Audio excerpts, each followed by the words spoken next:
13장 18절로 30절까지 말씀입니다.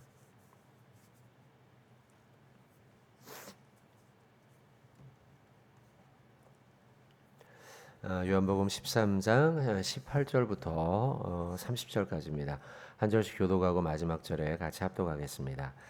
내가 너희 모두를 가리켜 말하는 것이 아니니라. 나는 내가 택한 자들이 누구인지 알미라.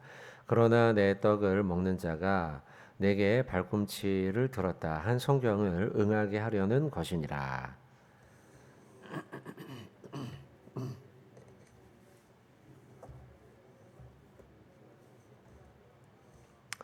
내가 진실로 진실로 너희에게 이르노니 내가 보낸 자를 영접하는 자는 나를 영접하는 것이요 나를 영접하는 자는 나를 보내신 이를 영접하는 것이니라.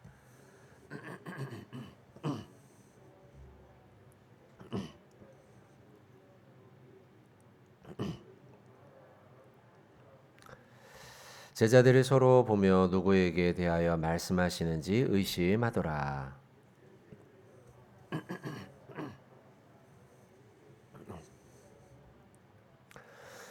시몬 베드로가 머리짓을 하여 말하되 말씀하신 자가 누구인지 말하라 하니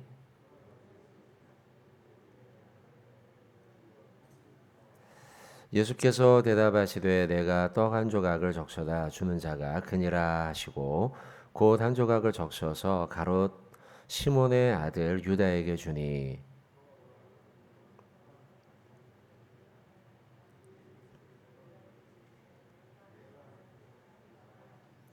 이 말씀을 무슨 뜻으로 하셨는지 그 앉은 자 중에 아는 자가 없고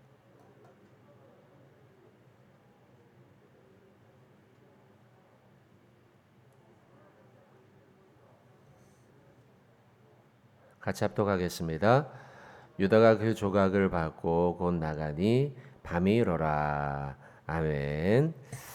자, 오늘 말씀은 가롯 유다가 예수님을 파는 그런 장면이 기록되어져 있습니다.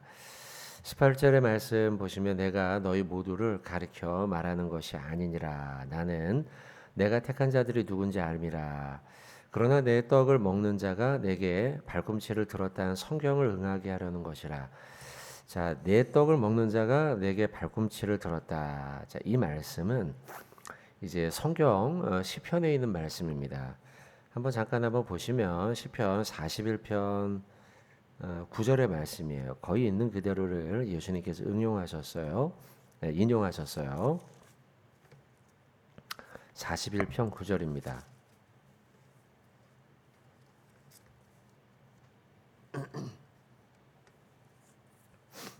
41편 9절 말씀 같이 한번 우리 시편 41편 9절 말씀 우리 한번 같이 한번 봉독하겠습니다. 내가 신뢰하여 내 떡을 나눠 먹던 나의 가까운 친구도 나를 대적하여 그의 발꿈치를 들었나이다. 자, 시편 41편은 그 다윗의 시편입니다. 다윗이 기록한 말씀 가운데 끝에 있는 말씀이죠. 내 떡을 나눠 먹던 나의 가까운 친구가 나를 대적해 그의 발꿈치를 들었다. 자, 오늘 말씀도 보세요. 오늘 말씀 요한복음이죠.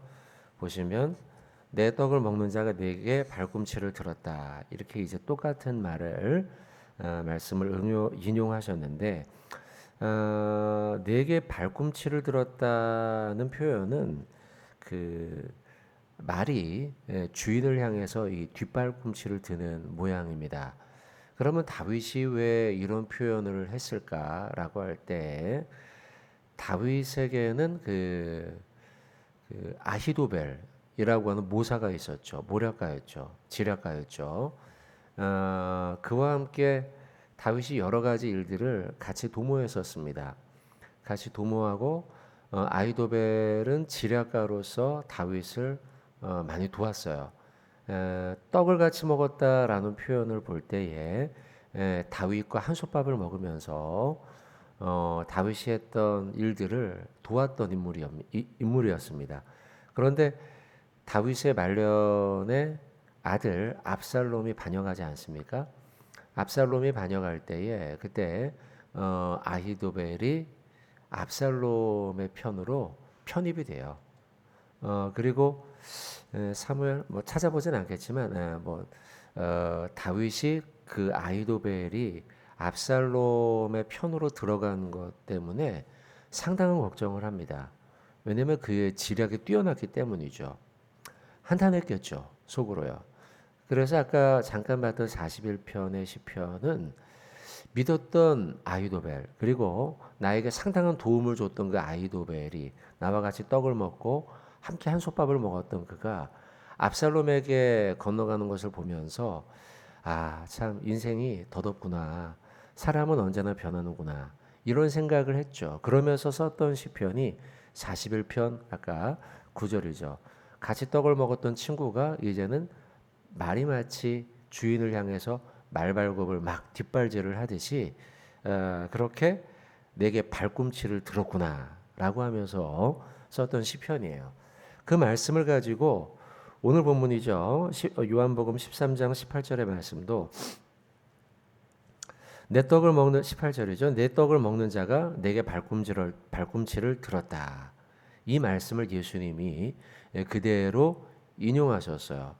그리고 끝에 보면 18절에 그렇게 말씀한 성경을 응하게 하려 하는 것이라 이렇게 기록을 해놨죠. 그러고 보면 예수님께서는 가룟 유다가 예수님을 배반하는 이 아주 인간적인 행위죠. 그리고 배반이야말로 참 우리의 마음을 낙심하게 만들지 않습니까? 특별히 믿었던 친구, 믿었던 사람, 믿었던 동료, 아까 아히도벨 같죠. 그런 믿었던 사람, 또 예수님에게 있어서는 제자 아닙니까? 제자. 우리가 가룟 유다 하면서 손가락질 많이 하지만 이때까지는 그래도 믿을 만한 사람이었고, 인간적으로 보면 믿고 싶은 사람이에요. 믿고 싶은 사람. 믿고 싶은 나의 제자. 저가 진짜 배반할까? 라고 하는 생각을 갖고 싶은 거예요. 그렇게 되기를 바라면서 소망하는 거죠. 그런 제자가 배신을 한단 말이죠. 너무 인간적으로 감정이 상할 일이에요. 낙심될 일이고 좌절할 일이에요.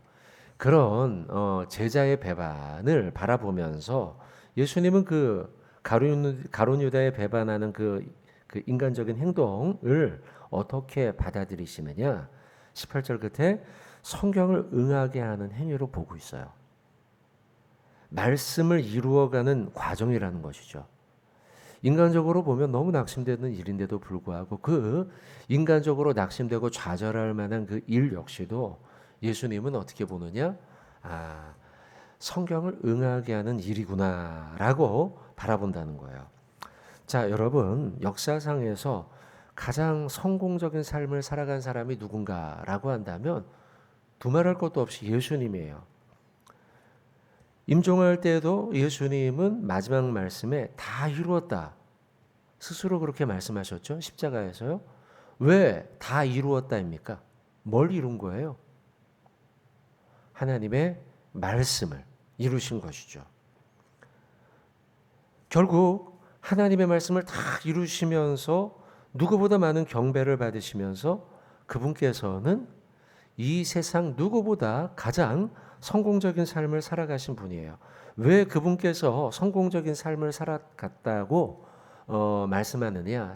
우리가 그렇게 존경하고 경배하느냐? 다른 이유가 아니에요. 그분께서는 전적으로 하나님의 말씀을 다 성취하신 분이기 때문이죠. 출생하시면서부터요, 예수님은 출생 자체가 말씀의 성취예요. 스가랴서의 말씀을 성취하신 것이죠. 사역의 초기에도 예수님께서는 말씀의 근거에서 선포했어요. 그러니까 주님께서는 사역을 하시면서도 모두 다 그건 하나님의 말씀을 이루시는 과정이었다는 거죠. 또 사역 후기에도 베드로가 말고의 귀를 베지 않습니까? 그때에도 예수님은 말고의 귀, 그 역시도 하나님의 말씀의 성취예요. 그리고 오늘 우리가 지금 보고 있는 배반의 사건, 인간적으로 너무 낙심되는 일인데 이 사건 역시도 예수님은 어떻게 바라보시느냐? 말씀의 성취로 보고 계신다는 거예요. 말씀의 성취. 그래서 이 18절의 말씀처럼 내 떡을 먹는 자가 내게 발꿈치를 들었다 한 다윗의 시편을 성취한 행위로 예수님께서는 보고 계신다는 거죠. 자, 여러분, 고난과 역경과 배반, 배신 당하면 우리는 다 슬픔에 빠지고 또 분노하기도 하고 감정에 휩싸이기도 합니다. 그러나 그럴 때일수록 우리는요, 하나님의 말씀을 더 묵상하고 하나님의 말씀을 성취하고 이루고 그리고 말씀대로 살아가려고 우리는 그렇게 살아가야 됨을 예수님께서는 오늘 보여주고 계신다는 것이죠. 자, 여러분, 그래서 오늘 말씀을 보면서요, 여러분들 때로는 낙심되는 일도 만날 수 있어요. 예수님이 오늘 배반당하는 모습을 보면서 우리도 그런 일을 경험할 수 있어요. 그러나 그럴 때 무슨 생각을 해야 할까? 그럴 때 예수님께서 그것을 인간적으로 풀지 않으시고 주님의 말씀을 성취하는 과정으로 보셨구나. 우리도 때로는 낙심되는 일을 만나고 배반과 좌절되는 일을 만날지라도 이 역시도 하나님의 말씀의 과정 속에 있으며 하나님의 말씀대로 내가 살아가야겠구나. 낙심하지 않고 말씀으로 승리하고 또 오늘 주신 말씀대로 내가 살아가고 결심하고 결단하고 자 그렇게 오늘 우리가 살아가야겠다. 자 연이어져서 여러분들 21절의 말씀 이제 구체적으로 가룟 유다가 예수님을 배반하는 그 마지막 만찬에서의 과정의 이야기가 나옵니다. 자 21절의 말씀 보시면 예수께서 이 말씀을 하시고 심령이 괴로우셨죠. 증언하셔서 말씀하시기를 내가 진실로 진실로 너희에게 이르노니 너희 중 하나가 나를 팔리라. 가룟 유다죠. 이상한 말씀을 예수님께서 하십니다. 뭐 막 발을 씻겨주고 막 또 잔을 나누시고 성찬을 하시고 이러시고 난 다음에 갑자기 분위기가 좋았는데 좋은 분위기 속에서 갑자기 나를 팔리라. 아주 충격적인 말씀을 하시죠. 그러니까 22절에 제자들이 서로 보며 누구에 대한 말씀이냐라고 서로 간에 의심합니다. 누구지? 라고요. 23절에 예수의 제자 중 하나고 그가 사랑하는 자가 예수의 품에 의지하여 누웠다 이렇게 되어 있죠. 누웠다라고 표현하니까 기록해 놓으니까 조금 우리가 오해할 수가 있어요. 그런데 유대인들은 여러분들이 성화 같은 데서 본 적이 있으실 거예요. 식사를 하거나 앉을 때 우리처럼 의자에 앉거나 아니면 양반 다리로 앉지 않고 다리를 쭉 펴고서는 옆으로 비스듬히 이렇게 앉고 한쪽 팔을 기대고 있었죠. 그런 성화를 보신 적이 있을 거예요.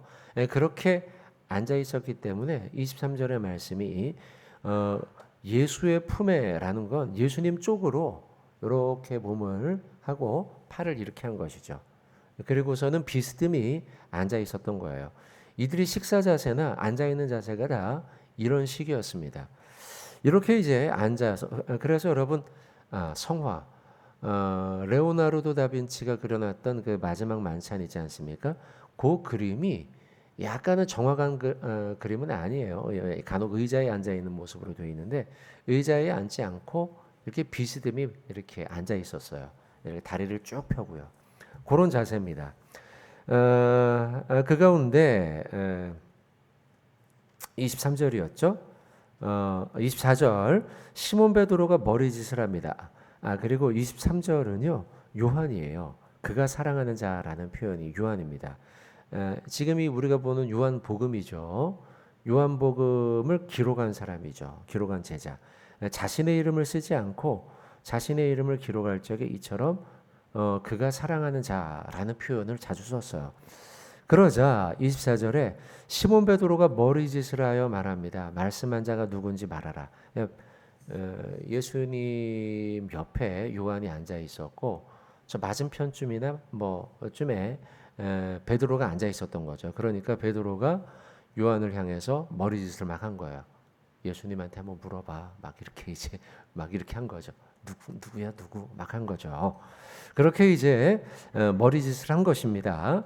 그리고 25절에 그가 예수의 가슴에 그대로 의지하여 말하되 주여 누굽니까? 약간은 작게 예수님께 물어봤겠죠. 26절에 예수께서 대답하시되 내가 떡 한 조각을 적셔다 주는 자가 그니라. 그리고 떡 한 조각을 적셔서 가룟 유다에게 줍니다. 그리고 조각을 받은 후에 27절 사탄이 그 속에 들어가 예수께서 유다에게 이르시되 네가 하는 일을 속히하라.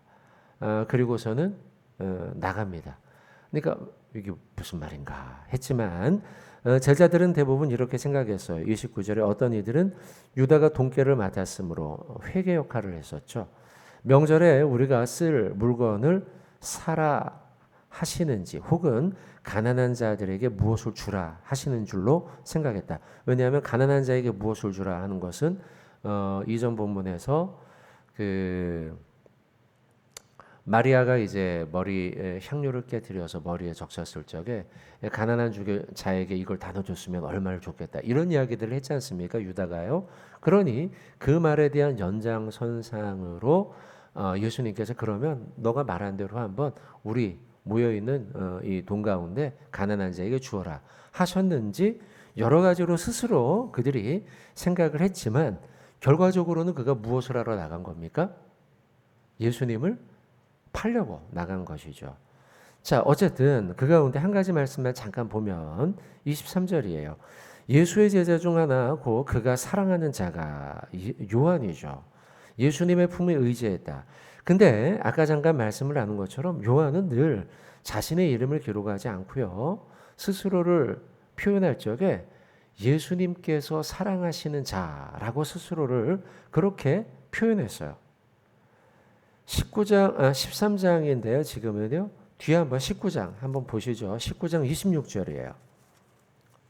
조금 뒤로 넘기면 나오죠. 19장 26절. 19장 26절에 보시면 예수께서 자기의 어머니와 이제 예수님의 어머니 마리아죠. 사랑하시는 제자. 이게 그럼 누굴까요? 요한이죠. 스스로예요. 자기에 대해서 이렇게 표현을 해요. 한 장 더 뒤로 넘기시면 20장 2절이에요. 요한이 자신을 어떻게 표현했는지를 좀 보는 거예요. 20장 2절 말씀 한번 보실까요? 2절 같이 한번 읽어보겠습니다. 시작. 시몬 베드로와 예수께서 사랑하시던 그 다른 제자에게 달려가서 말하되 사람들이 주님을 무덤에서 가져다가 어디에 두었는지 우리가 알지 못하겠다 하니 자 살아나시고 난 부활의 사건 이후 예수께서 사랑하시던 그 다른 제자 이게 누굴까요? 그러면 요한이에요. 사도 요한. 한 절 더 보면 21장 7절이에요. 21장 7절의 말씀 이것도 한번 같이 봉독하겠습니다. 시작. 예수께서 사랑하시는 그 제자가 베드로에게 이르되 주님이시라 하니 시몬 베드로가 벗고 있다가 주님이라 하는 말을 듣고 겉옷을 두른 후에 바다로 뛰어 내리더라. 아멘. 자, 7절에도 예수께서 사랑하시는 그 제자 누굴까요? 요한이에요. 요한. 요한은 자신을 표현할 때 오늘 본문으로 넘어와서도 그가 사랑하시는 제자, 그가 사랑하는 자라는 표현을 쓰면서 자신의 이름을 기록하지 않고 이렇게 늘상 표현했어요. 물론 이렇게 이해할 수도 있어요. 자기 이름을 쓰기가 멋쩍지 않았을까? 그렇게 우리가 생각을 해볼 수도 있습니다. 자신의 이름을 쓰지 않, 자기가 쓴 이 복음서니까요. 그렇게 생각해 볼 수도 있지만 그러나 그런 이해보다는 이런 이해가 더 정확할 거예요. 스스로를 정의할 때에 요한은 예수님이 나를 사랑하시는구나 라고 스스로를 정의했다는 거예요. 즉 다시 말하면 요한은 자신의 정체성을 예수님이 나를 사랑하는 자로 스스로 정체성을 매겼다는 거죠. 나는 누군가가 정체성 아닙니까? 이번 주에도 정체성에 대한 말씀을 이번 돌아오는 주일에도 설교를 잠깐 좀 하려고 하고 있는데 나는 누구냐? 요한은 나는 예수님의 사랑을 받는 사람이다 라고 스스로를 정의하고 있다는 거예요. 여러분은 스스로를 어떤 사람으로 정의하고 있습니까? 나는 누구냐? 나의 정체는 누구냐? 나의 정체성은 어떤 것이냐는 거예요. 여러분 사도 바울이라는 위대한 주님의 사도도 있죠. 사도 바울은 자신을 어떤 사람으로 정체성을 매기느냐 한번 볼까요? 로마서 1장입니다. 시간이 좀 되어가고 있지만 잠깐만 좀 찾아봅니다. 몇 구절만 좀 찾아보겠습니다. 로마서 1장 1절이에요. 나를 누구로 정의하느냐 중요하다는 거예요. 자, 1장 1절입니다. 로마서 1장 1절 같이 한번 우리 앞부분만 봉독하겠습니다. 시작. 예수 그리스도의 종 바울은 사도로 부르심을 받아. 자, 사도 바울은 자기를 누구로 정의하냐면 예수 그리스도의 종이다. 스스로 나를 그렇게 정의하고 있어요. 나는 누구냐? 예수 그리스도의 종이라는 거예요. 조금 뒤로 한번 더 넘어가 보겠습니다. 고린도전서 1장입니다.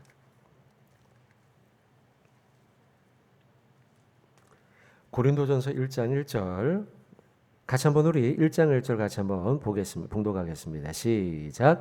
하나님의 뜻을 따라 그리스도 예수의 사도로 부르심을 받은 바울과 바울은 나를 소개할 때 내가 누구냐? 하나님의 뜻을 따라 예수의 사도로 부름받은 자로 스스로를 정의하고 있어요. 나의 정체가 이런 사람이다라는 거예요. 한 절 더 보겠습니다. 고린도후서 1장 1절입니다. 고린도후서 1장 1절. 자, 같이 한번 고린도후서 1장 1절 같이 한번 봉독하겠습니다. 시작. 하나님의 뜻으로 말미암아 그리스도 예수의 사도된 바울과 자, 여기서도 똑같아요.